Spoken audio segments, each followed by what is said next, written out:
Hey y'all. So as most of you know, we are in the middle of a cross-country move, and that has given us the opportunity to expand our Kunekune herd. Hi, yeah. So today I wanted to do a video just talking about how we have determined, one, how to select a new breeding boar and what characteristics we're looking for in that breeding animal, and two, how to retain some of the female babies, some of the gilts that we've bred. We're going from 3 acres to 120 acres, and that has given us the opportunity to significantly expand our herd. We had, our original plan was to have 2 breeding females, and that should produce roughly enough meat for our family of 4. But up there, since we have 60 acres of hayfield and the ability to produce a lot of our own feed up there, and just space and forage, we've decided we're going to try to produce all of our own meat and enough meat to support all of our dogs. Hi. Hi. So cheapest and easiest way to expand your herd is to keep females that you breed yourself, and then get a new male that's not related to any of them. And that's what we're doing.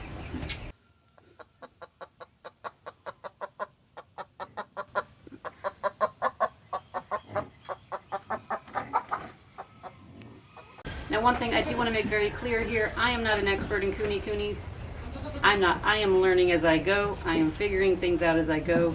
So this is not a step-by-step instruction. And in fact, I want to make it very clear that this entire video is geared around trying to figure out what your specific needs for your specific herd is going to be.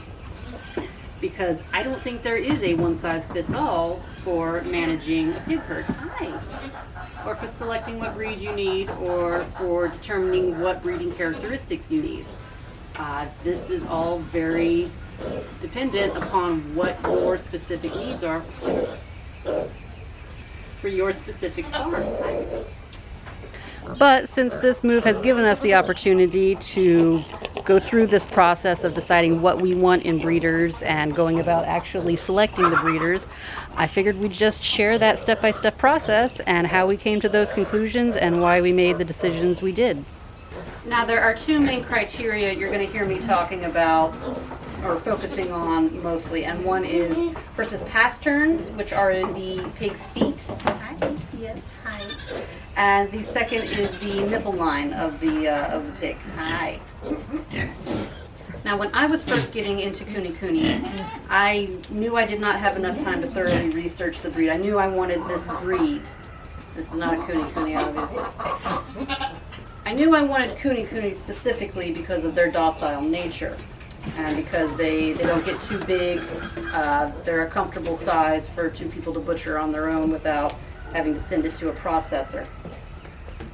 I also liked that they were grass eaters, and they were designed to put on weight on pasture.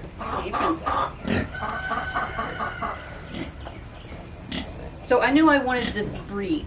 As far as selecting breeding stock, I really did not know what I was looking for. So I went on the interwebs. I found a few Facebook groups that dealt exclusively with Kunekunes, and I just asked. I said, hey, I'm getting into Kunekunes. What's the one thing, you'd advise someone to look for in breeding stock? And I got a bunch of different answers, but the one answer that I got most commonly over the 15 or so responses I got was to pay attention to pasterns, because pasterns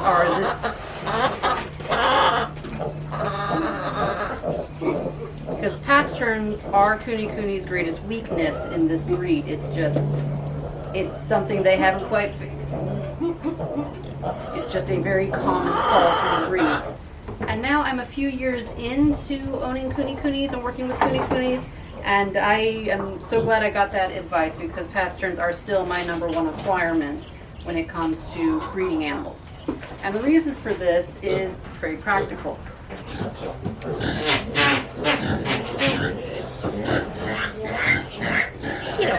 they said. It'll be all quiet and peaceful, they said. Hey, what's good?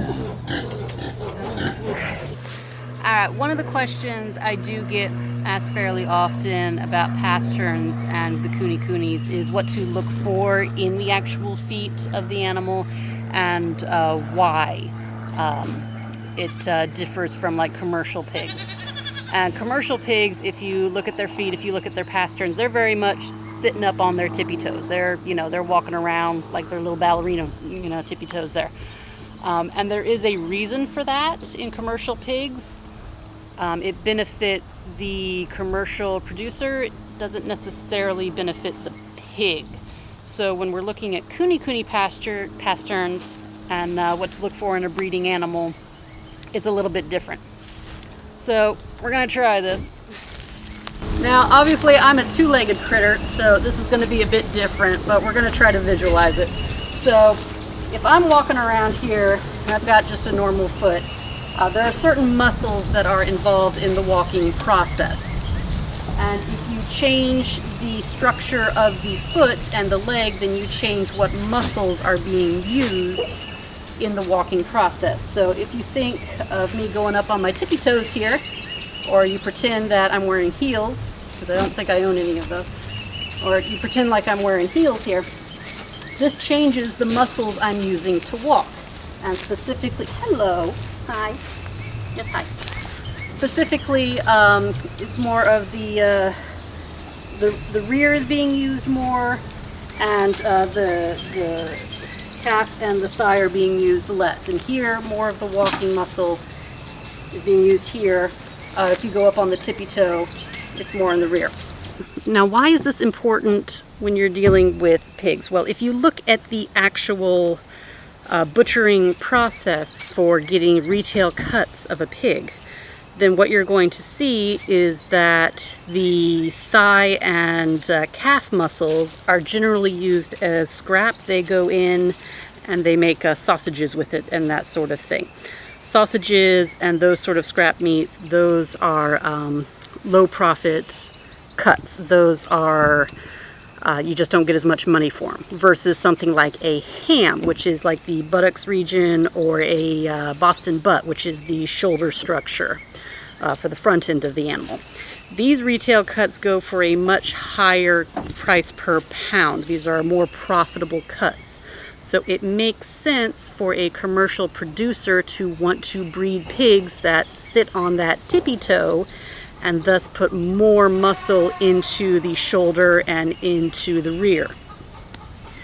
Versus someone like me, I need my pigs to walk around and graze. And when I first got into pigs, I had 3 acres that I needed them to go graze on and mow the lawn for me. And I'm about to move to Maine, where I'm going to have 100 acres where I need them to walk around.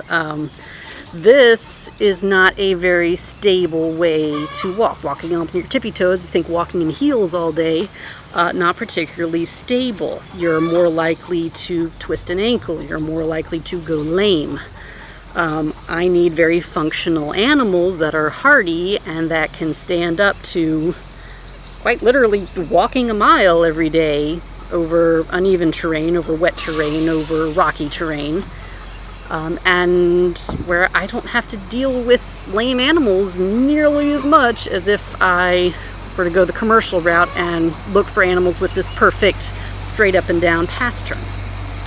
So when you're looking at pasterns on a pig, you don't want to see that straight up and down. And I'm going to be putting pictures up here that I get online. You are going to want more of an angle, but you're not going to want too much of an angle. That's something that's a little hard to judge. There's a truck going by. Really the best way to go about this, and it's totally okay to ask for this. The breeder for Randy Giles, she was kind enough to send me this video of Randy and his brother, whom I was also looking at, and the way they walked. And you can see that as they're walking, they are using the full hoof. All of the hoof is coming into contact with the ground. All of it is getting worn down. That's good enough. That's a good pastern. Sir Porks-a-Lot has some excellent pasterns. And you can see when he's walking, the full hoof gets utilized in the walking process. That means the full hoof is going to get worn down over the walking process, and it means you're not going to have to trim the hooves. Hey, sweetie. A pig with good pasterns will wear down their own hooves, even on pasture. So if you look at their hooves, I haven't trimmed these, I think, ever. And you can see there's a little bit of pink right there. And there's just a little bit of nail. It's not huge and overgrown. That is a very healthy foot. And that is just being worn down as he grazes naturally on pasture. Now, pasterns are something that are really hard to judge in an 8-week-old baby, which is what most of us buy when we first get into pigs. So it is, again, okay to ask the breeder, hey, can you send me pictures of the parents? Or even better yet, can you send me video of the parents walking? I want to look at their feet. I want to see their pasterns. I want to see the way they walk. Most Kunekunes, this is the biggest weakness in the breed. They got horrible pasterns. And as a result, you need to trim the hooves. But again, I will say that you might not care as much about pasterns as I do if you don't have the same sort of setup as I do. I need my pigs to walk a mile every day in order to transverse 65 acres of field and more of woods. If you are keeping your pigs in a pen and you don't need them to walk around that much, you might not care as much. You might not need that to make that extra step of, hey, I need to make sure the pasterns are good on these pigs. It doesn't suit your needs if your pigs are mostly pinned. You can have a pig with perfect pasterns, leave it in a pen where it doesn't walk around much, and you're still going to have to trim the hooves. So it really depends on your individual circumstances and the needs that these animals need to serve you and your family. The main reason for wanting an even nipple line is because when these piglets are nursing, they're a little big now, but when they're babies, they will actually form a line on the lower nipple line, and then the babies nursing from the top nipple line will sit directly on top of their siblings in order to access the higher nipples. And you can kind of see there's a little butt under there, so and we got a couple layers of piglets in there. But my experience with Kunekunes is that the babies could care less, honestly, about that. They'll just latch on to whatever nipple is available, even if it's not their own mother. Realistically, there is no requirement to have an even nipple line. It really has no effect on a gilt's ability to give birth to healthy babies or to nurse healthy babies, so long as she has enough nipples. And for that reason, I do recommend, if you're looking for a gilt or a breeding sow, to make sure she's got at least 10 nipples. The average litter for a Kunekune is between 6 and 8. So if she's got 10 nipples, and it's not too hard to find 10 nipples, then she'll be able to breed, or she'll be able to lactate and feed even a larger than average litter. These guys are just 1 day old, and you can kind of see that one's trying to, Fluffy she's our sow with 14 even nipples, and you can kind of see how this guy is using his sister there as a step ladder to get to the top nipple when they're this tiny. But also you can see this girl has no trouble finding that top nipple even with no stepping step there. So it's really an aesthetic thing. It's really not necessary.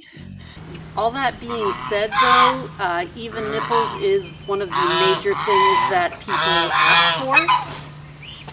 They don't really understand necessarily why they're asking for it, but they do ask for it, and they do know to ask for it. And so that's going to be one of your most common questions. Hi, I'm trying to film.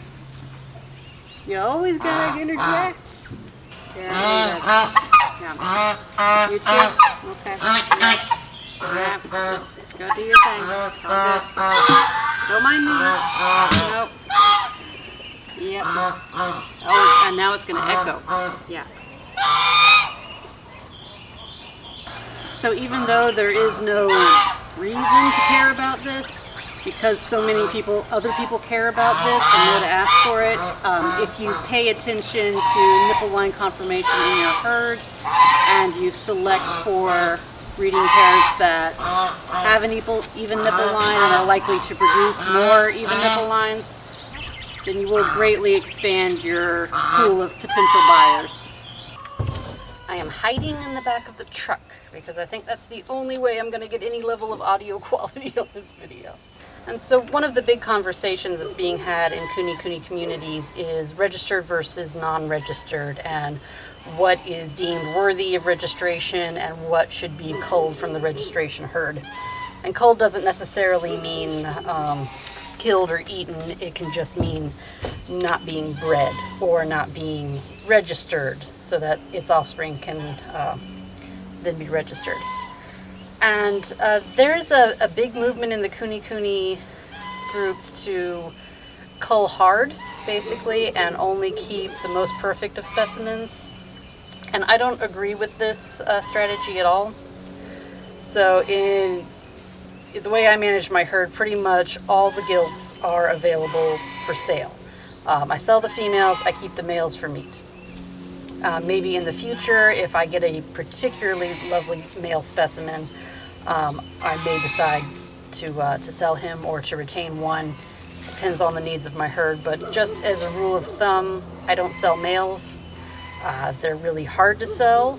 You don't get a very good price for them because, I mean, I've got 4 breeding females right now. I'll probably end up with 5 in Maine. I only need 1 male to service all of them. And I could have more females with just 1 male if need be. So you don't need as many males as you need females if you're breeding for meat. You just don't. Or you just don't need as many males as you need females. And I feel like one of the dangers of this cull hard strategy is that we're already dealing with a breed that has a limited genetic pool. This breed, like the lady was saying, came down from I think 18 individuals, and this was in the 1970s and 1980s. We are not very far removed from that. So much so that for each registered Kunekune, part of their name includes one of those original 18 ancestors. You know, so I've got a Rona line gilt. I've got I don't know about the pronunciation, I think a Tuscany boar. Sir Porks is a Tuscany. So he can trace his lineage all the way back to this one boar named Tuscany, who was one of those 18. But this is how close these animals are, genetically speaking. There's not a whole lot of genetic diversity, and that's one of the reasons you get things like uneven nipple lines. We don't have a standard number of nipples in Kunekunes. I've seen anywhere from 8 nipples to 14 nipples, and there's no like, oh, that's too many or that's too little. No, we don't know what the number is. That hasn't been fleshed out yet. That hasn't been settled on. And so you get a lot of these sort of non-standard things, and this is indicative of a breed that just doesn't have a solid grasp on its own genetics. And so as breeders, we need to preserve as much genetic diversity as possible. And I don't think culling hard for a couple of traits is worth the risk of potentially eliminating useful variety down the line. Because once it's gone, it's gone. You can't get it back. So my philosophy of breeding Kunekunes is pretty much the same as you find in every other livestock improvement program, which is that you keep all the females pretty much no matter what, unless there is a gross deformity that prevents her from breeding or prevents her from raising a healthy litter. So if I got a Kunekune gilt that only had 6 nipples, yeah, no, that's a meat animal. I'm not going to breed her. I'm not going to sell her. But past that, you know, if she's healthy, if she's capable, then there's no reason not to keep her. On the flip side of that, The way you improve the herd then is you drastically cull your males. And this is generally the practice in every other livestock improvement program that you see. You keep the females. The females are intrinsically valuable because they can make more. And then the males you cull, and you cull hard, and you only keep the best specimens. So this gives you this lovely balance. Out of each litter you keep the genetic variety that is withheld in the females, and you only keep the cream of the crop in the males. And through time, it takes a little bit longer than culling hard, but at least you keep that genetic variety. And that's probably going to raise some controversy for anyone who's in the Kunekune world, but that is my personal philosophy on it, and that is my reasoning. They're still so close, and there's more risk in my mind of getting rid of good things that we didn't know we had, just because we want an even nipple line, or just because we want a shorter snout, or these things that really, when you break it down, don't matter that much. Other breeders have very different philosophies, and that's their prerogative. So when I'm advertising, I do evaluate the gilts, because I just intend to sell any gilt that I'm not retaining. The ones with a lot of even nipples are cream of the crop. They go for the highest price.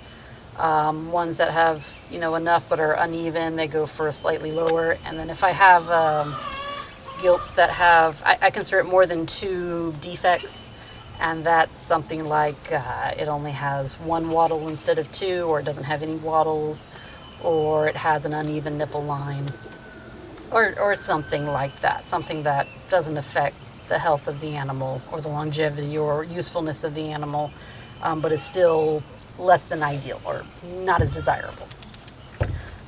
Those gilts all offer either registered or unregistered. But as far as keeping them out of the breeding community just because of that, I don't agree with it, and that's not my philosophy. This is Opal. She kind of has a bit of a half circle on her back. Hey, Opal, where you going? Where you going? So anyway, I was calling her Oval for a while to distinguish her from her sisters, and that just kind of got shortened to Opal. So that's her. That's how she got her name. And apparently it's there's still food at the dinner table. That's what's going on. There's still food to be had. This one is Strawberry. The boys named her. They wanted to name at least one piggy Strawberries after all the property here with all of our strawberries. And where is Crystal? Hi. Shortly after these pigs were born, it was our my husband and mine's 15th wedding anniversary. And we looked up there she is. There's Crystal. There she is.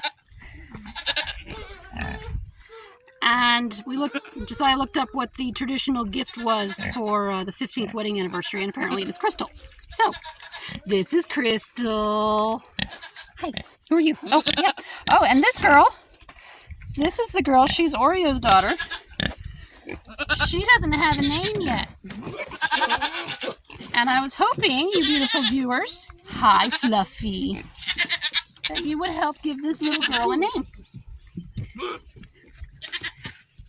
She's very pretty. She's got like that brown and gold going on. She's trying to take Fluffy's food, and Fluffy doesn't like that. But yeah, so this girl needs a name. So in the comments below, hi, hello.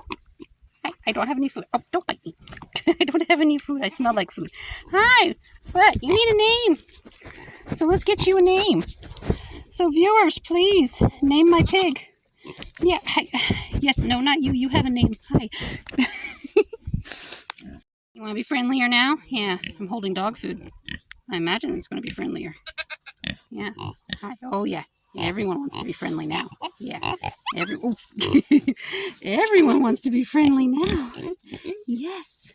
Everyone wants to be friendly now. Hello, Lunchbox. Yes.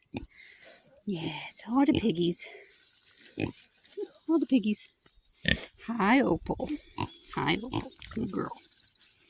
Yes, yes. Yes, yes. Oh, and there's Crystal. Hey, Crystal. Hey, Crystal. Crystal, there are 4 red piglets. 2 are male, 2 are female. Crystal is the one who has a black legging. Hi. Hi, Strawberry. Hi. Yeah. Crystal's got the black leg on her. Of course, it's very difficult to see it from this angle, but yeah, there she is. She got a black leg. Hey, Crystal. Hi, sweetie. Hello, number 3. Yes, hi. We're all done with food now. We're all done with food. This is the other red female we've got that I did have for sale, but I think for now I'm just gonna keep her. And hi, hello, hi. She is shaped like a tick. They've gotten so fat here. We've been on this property a month. Honestly, I'm really not feeding them very much grain at all, but oh, look at the belly. Hi, yes, you're in the way of the belly. Yes, hi. You gotta see that belly. Because this one is all belly. Belly, belly, belly, belly, belly. Yes, you guys have gotten so fat. You love it here. You just eat all day. Eat all day. Yes, you too. Oh my God. Yes, okay. Yes, yes.